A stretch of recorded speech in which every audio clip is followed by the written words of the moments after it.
Are you ready for the game coming up on Sunday? According to what Lyman just looked at, you're not.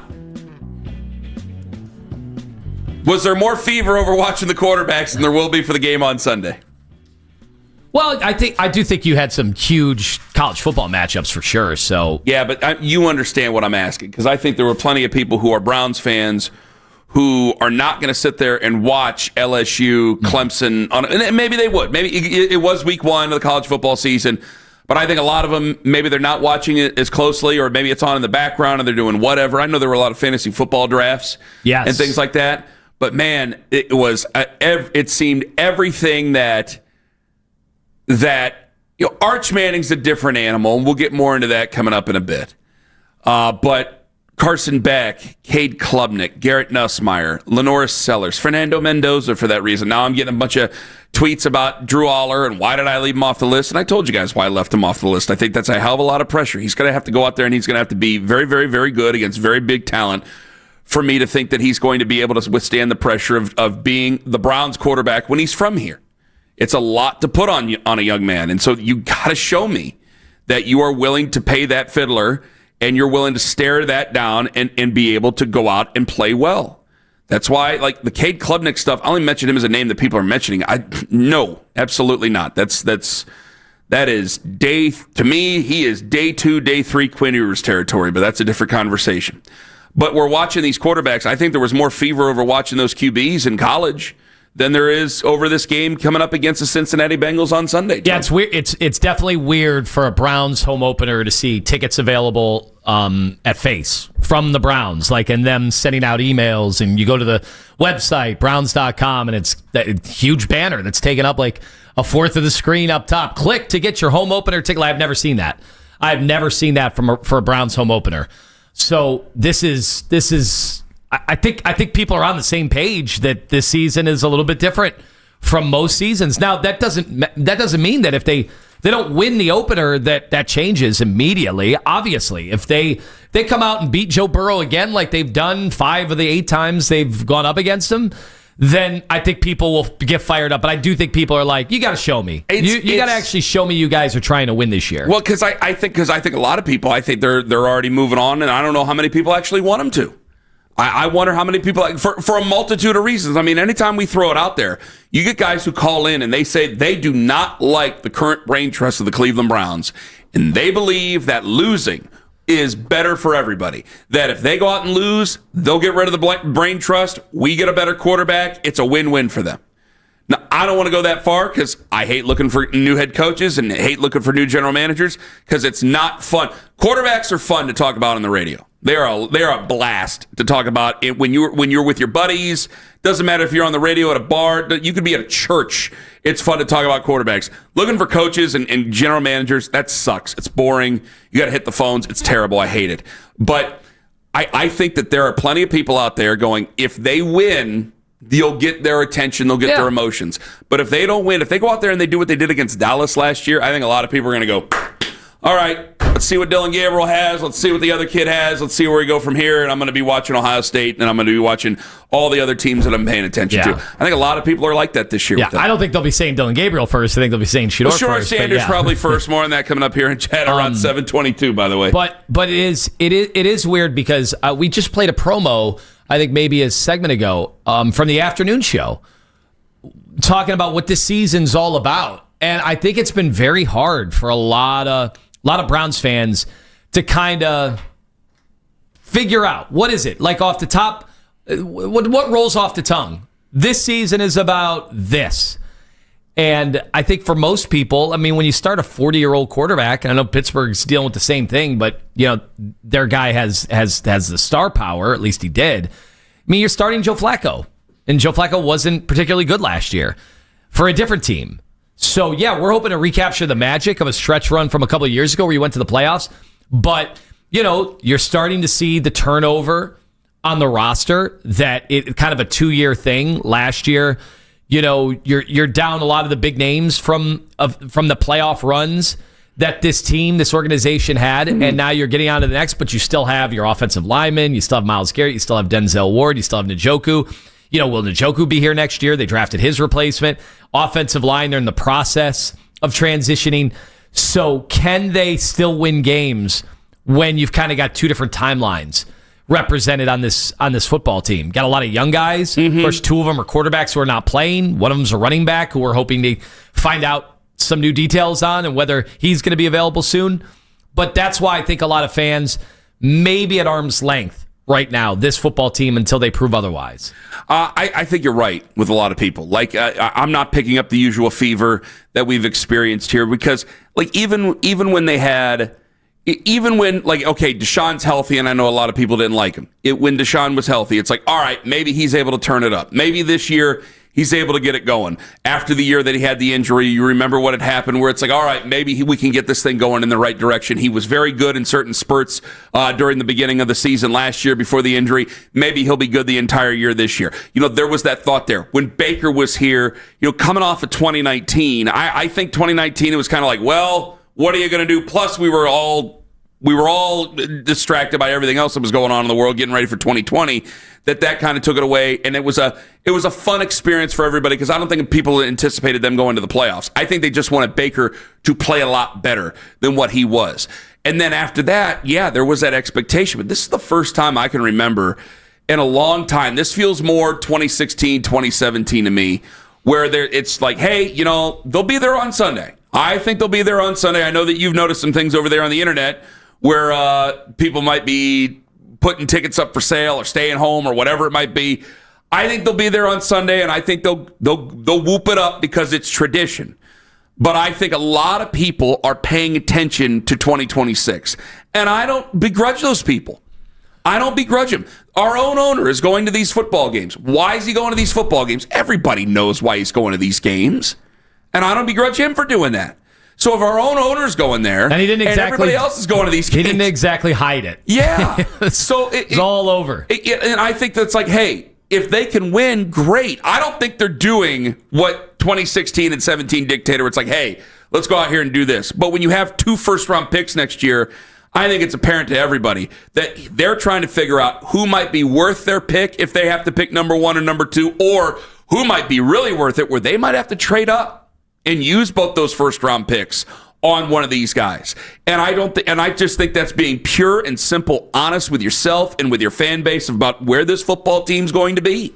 But you brought up the 2016, like around that time. The difference was those teams had no talent. This team has talent. Mm-hmm. They're holdovers, right? They're the veterans. But I mean, Myles Garrett, I saw NFL.com finally had their top 10 list, like they had been teasing the it every NFL single 100 week. from the and Myles Garrett was the top defensive player again. Like, what number was he overall? Do we remember? You know what? I got it right. Probably the first after the because ESPN he was the first after the quarterbacks. He was like he was the best non-quarterback player in the NFL. Yet they got talent. They had him 8th. Okay, they had him 8th. He's so a weird list. Is probably totally some weird. wide receivers ahead of him and stuff like that. Saquon Barkley number 1. I could see that. No, I don't. I can't see it. I think we can do that. Isn't that the other? Wait a minute. Isn't that the other players? Well, he has. Who does the top 100? Isn't that from players? They have a lot of respect for guys who aren't quarterbacks. When you get all the players involved, like quarterbacks, you have to be pretty undeniable. And for them to win the Super Bowl, that's the only. I don't mean to bog it down. No, that's fine. But that's the only reson I see it from it. And I can understand where it's like, hey, in the real world, you take the quarterback over everybody else. I totally agree with you on that. But for this team, no, I don't think it's the same as it was in 2016-17 as far as them as an organization. It can't be. The only way it could have been is if you would have traded Myles Garrett and gotten 2 firsts or anything like that. It's not that same way. But I think a lot of folks are going into it going, hey, you know what? You're going to have to show me on Sunday. I think you're going to have to show me on Sunday. You got 2 rookie QBs back there. People want to see either one of them, one in particular. You got a bunch of draft picks for next year. I believe you have 10. We know why you have those, especially 2 of those in particular. So you're going to have to go out there and show me on Sunday against Cincinnati because we all got worked up about last year. We all got excited for last year, and they went out there and they laid a colossal egg in week 1, and then it never really got any better because the team they beat in week 2 sucked too in Jacksonville. And they ended up a 3-win team. And remember, at the end of the year, 3-14, and we all like to say, well, were they as bad as 3-14 because they weren't really trying to win? Okay, well, you're telling me you're not really trying to win there. So now where am I giving my emotions to? And it's not that people aren't Browns fans anymore. They're Browns fans. But notice what they're doing. They're preparing for the future. They're watching college football on Saturday. They took in all these games. I guarantee you had guys at fantasy drafts, hardcore Browns fans, arguing over the type of game that maybe Arch Manning had or maybe Julian Sayin had, but really giving these arguments about what they saw on Saturday night with LSU and with Clemson and with Penn State and with everybody. They're watching these games for specific reasons. They are preparing. The fans are preparing for 2026. You got to give them a reason to be emotionally involved in 2025, and the only way you can do that is by winning football games and winning on Sunday against Cincinnati. Up to them. A breakdown that we don't know if you really want. We're getting ready for the season, and Lima looked at the ticket situation right now. Plenty of good seats available. I just can't remember you being able to just get tickets from the Browns week of an opener. I think you could. No, I think you could. I literally used to run an event for the opener, and those tickets were impossible to get. You had to get them second party, and they would be like double. Now you can get them, and still people are saying they're still expensive. Well, it's a sporting event in 2025. You know they're the second cheapest. I know. I do know that. Going into this year, Daryl posted that. We're the second cheapest experience. And that's even after it's not even that much. That's even after they went up. They went up after last season. 3-14, they raised them. So do they want us to break down the Bengals? Because there seems to be a lot more interest in what happened over the weekend. And frankly, let's be honest, the third quarterback on this football team than there is about actually beating the Bengals. Well, this game, what's interesting about this game is that we are the second biggest home dogs this week. Mm-hmm. New Orleans, I think they're getting 6.5 in their game. We're getting 5.5. So, I mean, that is a huge spread. That's a huge deficit at home. Ironically, it's a team that we seem to not have all that much trouble against, even in our down years. Yes, and let me be abundantly clear. This isn't your fault, guys. This is not I'm not blaming fans for the lack of interest about a game. I can try to create interest for the game. I can try to do it. We can play the Michael Stanley. I can get excited. I can tell you. I can give all the rah-rah speeches you can. I'm good at it. I can get people excited about some stuff. I'm an excitable boy. But if I don't feel it, then it's going to be hard to get it over. And I think a lot of fans don't necessarily feel it right now. I think that this season, please prove me wrong. 216-474-0092. I think it's week one. The Bengals always start out slow. Yep. I know that they're tired of hearing about starting out slow. T. Higgins was ripping guys in the media for talking about them starting out slow, even though they do. Jamar Chase was upset about it. It's like, hey, man, you guys were supposed to be a playoff team last year. Joe Burrow was relatively healthy the entire year last year. You finished 9-8. You get out to these slow starts. You fired Lou Anarumo. You can't sit there and blame him anymore, even though everybody thinks your defense still isn't good. That's even with Trey Hendrickson, which you dragged that out the entire offseason as well.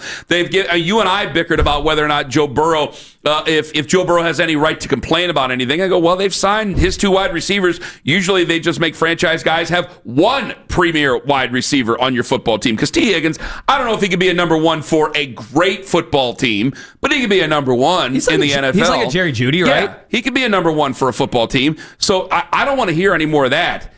And I could give you all the reasons why, I think the Browns absolutely have a shot against Cincinnati on Sunday. And why they shouldn't maybe be I don't think they should be favorites, but why they shouldn't be a 5.5-point underdog. I can give you every reason in the world. Talk about the Bengals' bad offensive line and our good defensive line. Myles Garrett. The Bengals' bad defense, where they do have Trey Hendrickson, and hopefully a running game that's going to be able to eliminate turnovers as best they can, control the clock, win a tight football game, and get a win in week one. And I think a lot of folks out there are going, great, tell me about it on Monday. Or tell me about it Sunday at 4 o'clock after they get the win.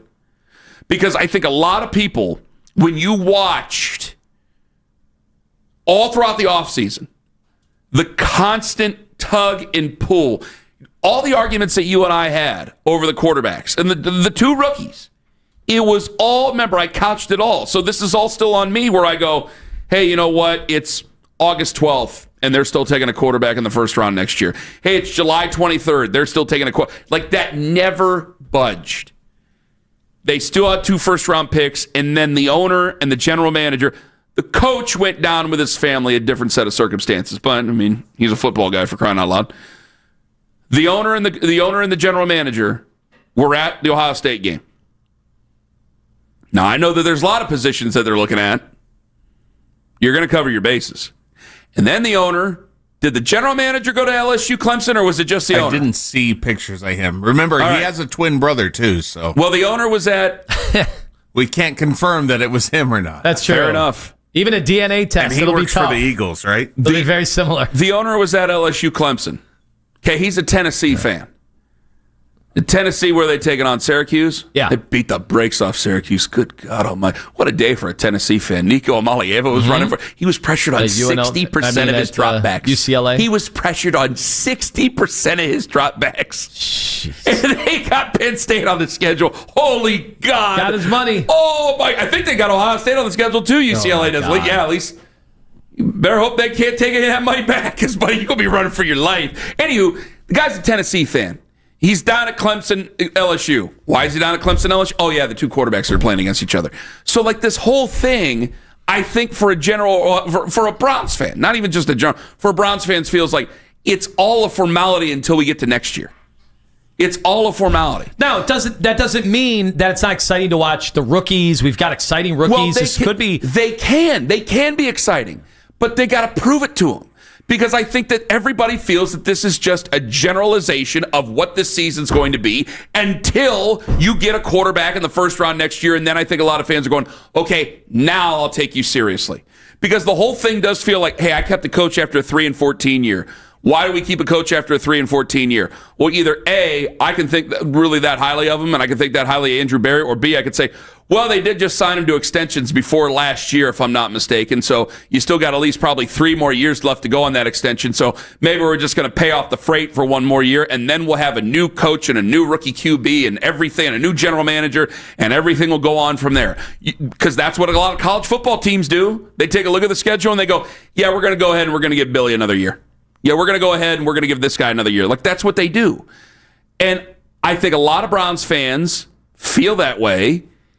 And if they're not going to look at this season in terms of going out and being successful, then they're not going to do it. Plus, I mean, good God, how long does the conversation around the Browns take before it gets back to, hey, you know who I saw working out again on Instagram? Mm-hmm. And that one will really take him away from the season. As a Browns fan, where would you rather see Andrew Berry? On a college sideline on a Saturday, or at the Browns game on Sunday? If he could only be in one place on a weekend. Well, yeah, and you feel like if he's out scouting, he's doing more than just watching with binoculars from up top. He's talking to people around the program. Well, seeing how they interact on the sideline. Yeah, I'm glad you asked that question. I'm glad you asked that question, because I could say, hey, if they were coming off of 14-3, you're out there just doing your job. And he is. He's just doing his job. You have an opportunity to go to these college games, go to the college games, go meet with coaches, go be seen, go meet with agents. Agents are at the games now. Go meet with all these people. Do what you got to do. That's part of your job. But I think a lot of people see that and they interpret it as, man, are we really getting excited for this year? I could say, hey, he's doing his job. You got to go to college football games. It's on a Saturday. Go to a college football game. I don't care about your sleep. Sleep on the plane. Go. And that is part of his job. If I'm being deadly serious and not trying to be overly dramatic about it, but I think for a lot of fans, hey man, I got a bunch of arguments going on right now about Drew Aller and Fernando Mendoza and all these other quarterbacks right now, and I'm not getting anything about the Bengals other than, yeah, I hope we win. Now, let's be honest. If they just win one game, it's so funny how this works. If they just win on Sunday against Cincinnati, then we're back. Then the whole conversation changes. Back. But they're going to hold the Browns, the fans are going to hold the Browns accountable. When you have this type of season you had last year, I'm not blaming fans at all. This is anything but blaming fans for any of this. If anything, you're holding them more accountable and you're holding their feet to the fire going, you will get my emotions when I can trust them. Until then, I'm going to focus on the future. There's a couple people who disagree with that. God bless you. But I think the vast majority of Browns fans are going, hey, I hope you win, but I want something more tangible. I want something more realistic. I want one of these guys who played on Saturday, Sunday, or Monday. That's what I want. And I don't blame a Browns fan at all for feeling that way. So, yeah, this Cincinnati game, it kind of gets overshadowed, at least on Tuesday. As we get closer to Cincinnati, like, guys, they play Grambling at 3:30 on Saturday. Yeah. I don't know how much of an Ohio State breakdown is going to go on. But, damn, Sunday by Sunday, yeah, well, it'll be broke down more. But you can't help but feel some sort of way going, hey, they got a 40-year-old quarterback starting out the season. We don't believe that guy's going to be playing for very long, so there will be eventually Dylan Gabriel and Shedeur Sanders. We can start those fights over all over we want, but it's going to be some time. Unless they go out and win, I think it's going to be more of the same. If they go out there and they lose the way they did against Dallas, the only anger you're going to hear is about keeping Kevin, keeping Andrew, and why the hell are we rolling a 40-year-old out there when we might as well just take a look at the pups? That's right. We didn't have much of a post-game show last year after the loss to Dallas. We just sat there in disbelief that they could get rolled like that as the season started. And the only thing that was playing in our heads was the Jim Schwartz quotes at the end of the preseason going, man, these guys think this is going to be easy. And they did. And they got hammered. Embarrassed even in week 1 against the Cowboys, who aren't the world's most competitive football team.